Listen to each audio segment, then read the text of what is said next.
Perhatian, PDKT Online akan dimulai beberapa saat lagi. Mari siapkan hati kita untuk memuji dan menyembah Tuhan.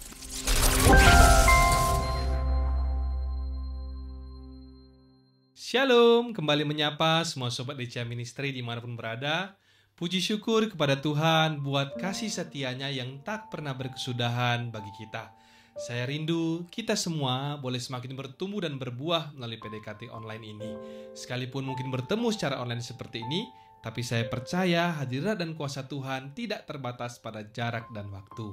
Sebelum kita sharing firman seperti biasanya, mari saya mengajak kita semua untuk terlebih dahulu bersama-sama memuji Tuhan melalui nyanyian Sungguh Indah Kau Tuhan.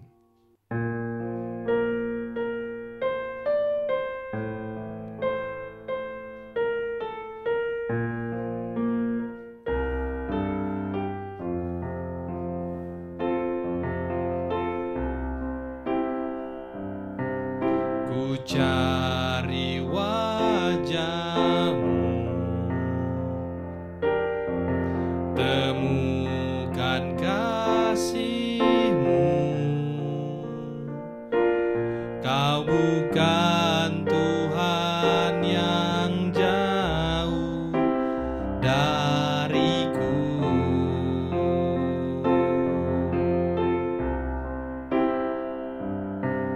Ku panggil nama-Mu, ku dengar jawab-Mu. Kau Tuhan yang selalu dengar seruan hatiku.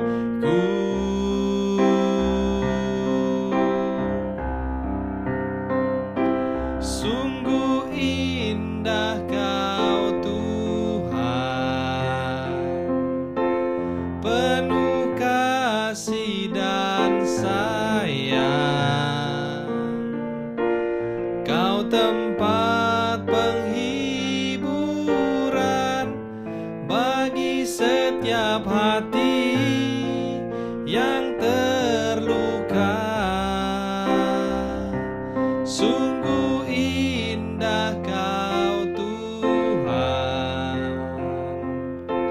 menara perlindungan. Kau sumber kekuatan bagi semua orang yang membutuhkan.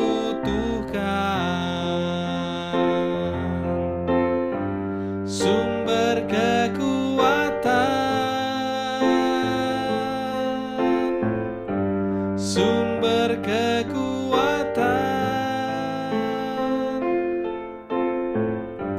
sumber kekuatan bagi semua orang yang membutuhkan. Mari kita bersatu di dalam doa.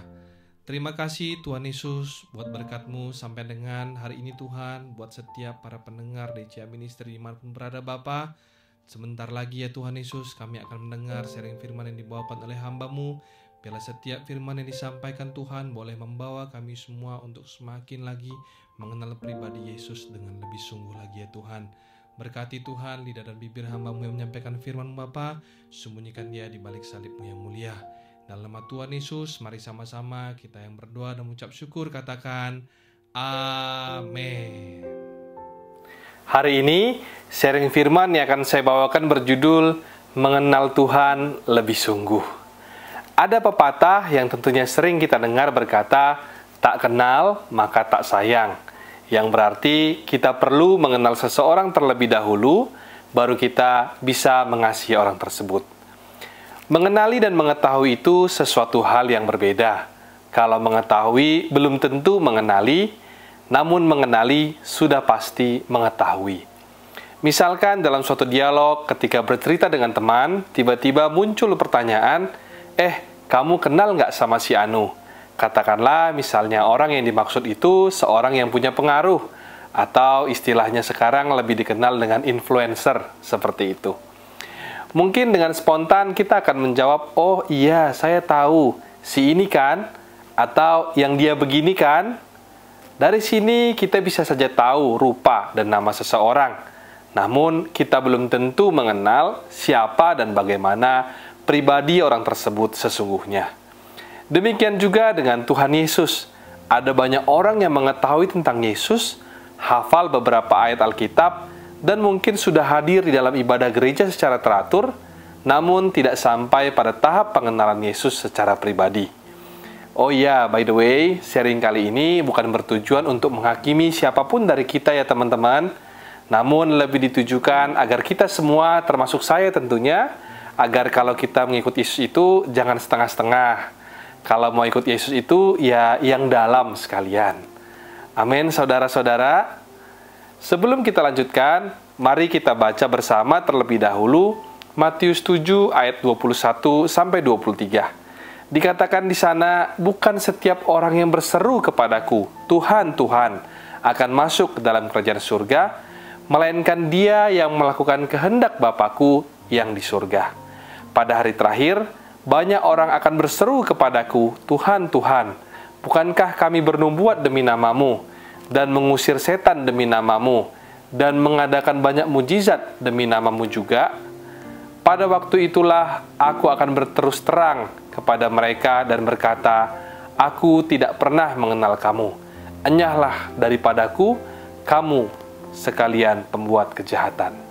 Dari ayat yang kita baca tadi, bahwa sejak zaman Yesus pun, orang-orang yang seperti saya singgung di awal sharing tadi itu sudah ada, di mana orang-orang tersebut berpikir mereka adalah teman Yesus karena mereka mengetahui ajarannya, mengikuti dia, memuji mujizat yang dilakukan Yesus.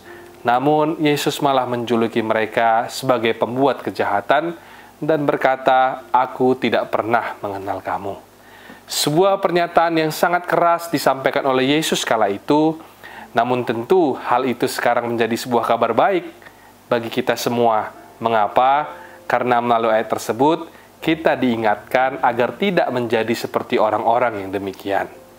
Sebab Injil itu isinya kabar baik bagi dunia, yang berisikan tentang keselamatan yang Allah sediakan melalui Tuhan Yesus. Tentu apa yang disampaikan oleh Yesus di dalam pengajarannya kala itu pun punya maksud dan tujuan ilahi buat kita semua. Kembali lagi ke judul kita hari ini, mengenal Tuhan lebih sungguh. Saya akan berbagi kepada kita semua bagaimana agar kita bisa mengenal Tuhan secara pribadi, tidak hanya mengetahui siapa Tuhan Yesus, namun lebih mengenal pribadinya dengan sungguh-sungguh. Atau bagi kita yang sudah mengenal, tentunya ingin mengenal lebih dalam dan dalam lagi tentang pribadi Yesus. Pertama-tama, untuk sungguh-sungguh mengenal Allah, kita harus terlebih dahulu menerima Tuhan di dalam hidup kita.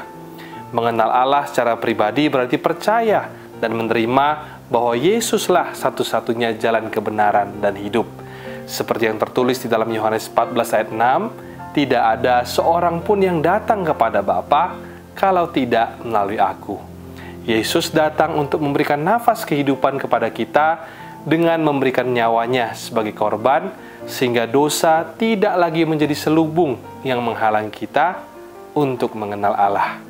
Dari kebenaran inilah kita beranjak untuk memulai perjalanan akan pengenalan Allah secara pribadi. Selama perjalanan itu, Tuhan tidak membiarkan kita sendirian. Dia memberikan tuntunannya kepada kita dan melengkapi kita dengan Roh Kudus dan firman-Nya yang tertulis di dalam Alkitab, agar senantiasa bisa memberikan pengertian demi pengertian untuk semakin dekat dan mengenal karakter dan pribadinya. Oleh sebab itu, penting sekali bagi kita semua untuk selalu membaca, merenungkan firman Tuhan, saudaraku. Sebab dengan banyak membaca firman, kita akan semakin peka dan mengerti apa yang menjadi kehendak Tuhan, dan tidak hanya itu saja, sebab dalam firman kita akan menemukan banyak sekali janji-janji Tuhan bagi hidup kita. Poin kedua atau poin selanjutnya, untuk mengenal Tuhan lebih sungguh, kita harus hidup melekat kepada Tuhan. hidup melekat kepada Tuhan berarti tidak hanya berhenti pada membaca firman saja, namun juga dilanjutkan dengan melakukan firman tersebut. Terkadang di sini orang yang banyak lupa. Tahu firman sih tahu, tapi lupa untuk menjalankannya.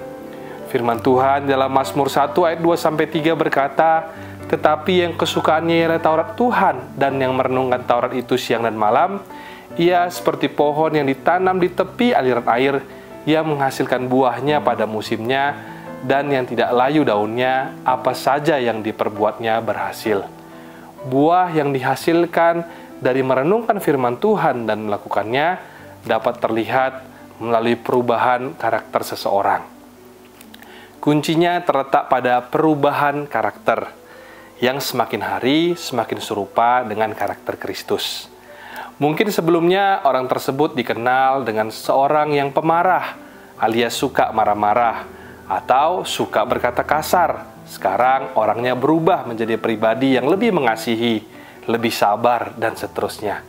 Tentu hal demikian terkadang membutuhkan proses yang tidak mudah dan tidak terjadi secara instan. Bahkan bagi sebagian orang terkadang harus mengalami penderitaan ataupun kekecewaan terlebih dahulu sebelum karakternya diubahkan.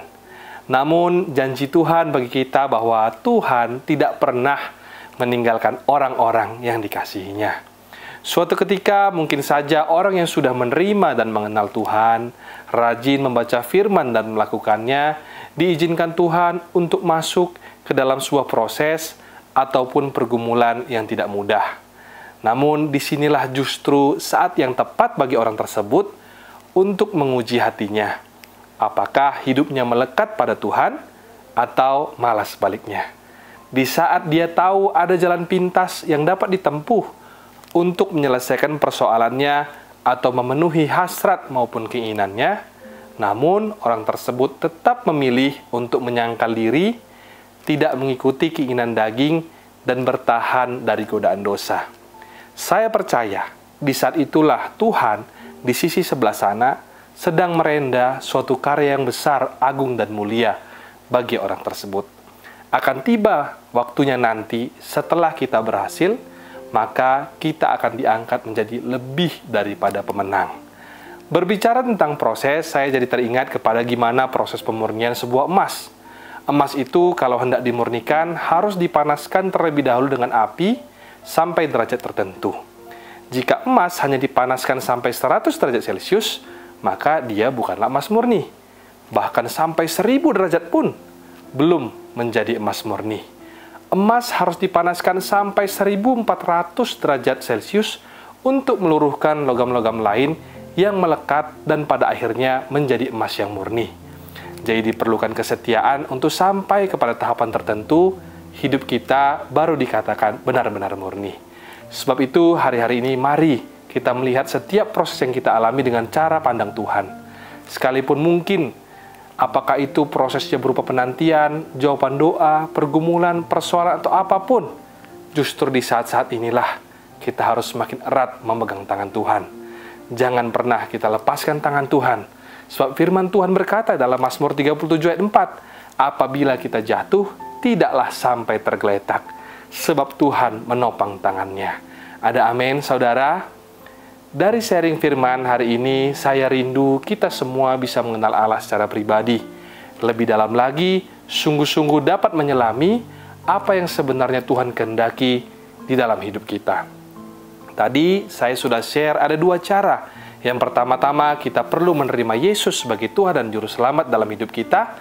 Lalu berlanjut ke yang kedua, dengan hidup melekat dengan Tuhan.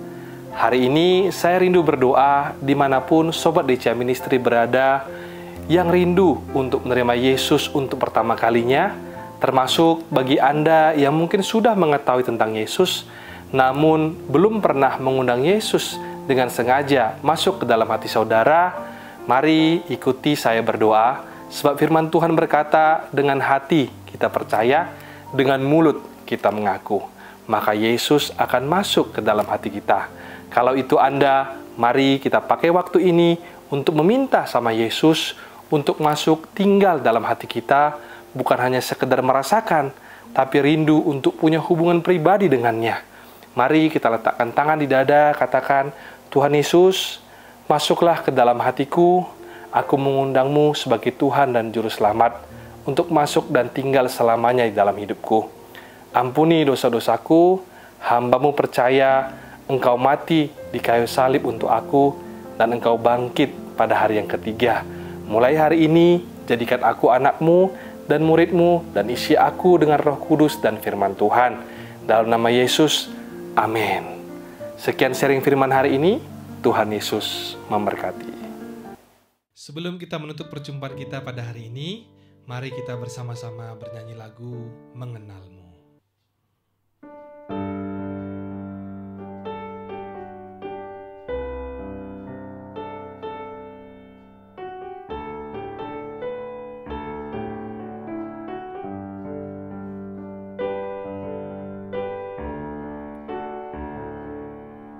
Bila ku buka mataku dan lihat wajah-Mu,